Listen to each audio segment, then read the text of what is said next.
دربار رسالت کا یادگار واقعہ حضرت علی کرم اللہ وجہہ سے مروی ہے کہ رسول اللہ صلی اللہ علیہ وسلم کے پاس غلام آئے تو انہوں نے حضرت فاطمہ رضی اللہ تعالی عنہما سے کہا، اپنے ابا جی حضور کے پاس جا کر ایک خادم مانگ لو جس سے تم کام کی مشقت سے بچ جاؤ۔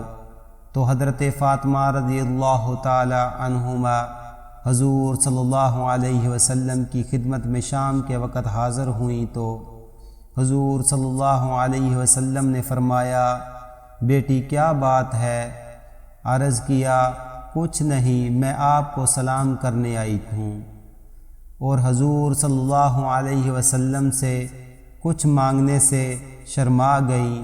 جب گھر لوٹیں تو حضرت علی کرم اللہ وجہہ نے کہا، تم نے کیا کیا؟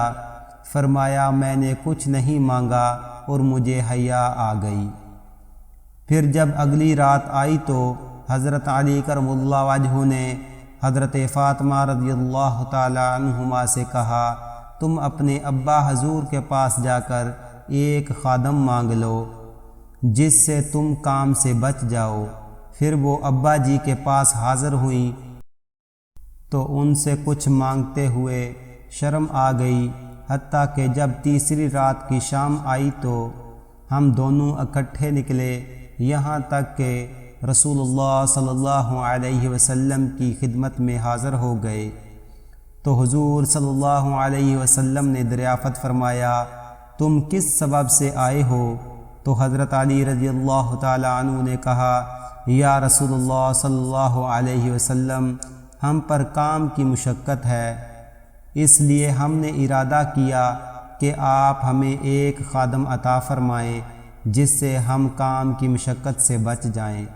تو رسول اللہ صلی اللہ علیہ وسلم نے ان سے فرمایا، کیا میں تم دونوں کو ایسی چیز بتاؤں جو تمہارے لیے سرخ اونٹوں سے بہتر ہو؟ حضرت علی کرم اللہ وجہہ نے عرض کیا، یا رسول اللہ صلی اللہ علیہ وسلم، ہاں۔ فرمایا، تکبیرات، تسبیحات اور تحمیدات 100 مرتبہ جب تم سونے لگو تو تم رات 1000 نیکیوں پر گزارو گے، اسی طرح صبح کے وقت کر لو تو تم 1000 نیکیوں پر اٹھو گے۔ حضرت علی کرم اللہ وجہہ فرماتے ہیں، جب سے میں نے یہ عمل رسول اللہ صلی اللہ علیہ وسلم سے سنا ہے تو مجھ سے فوت نہیں ہوا مگر جنگ صفین والی رات، کیونکہ میں اسے بھول گیا، یہاں تک کہ رات کے آخر میں مجھے یاد آیا تو اسی وقت پڑھ لیا۔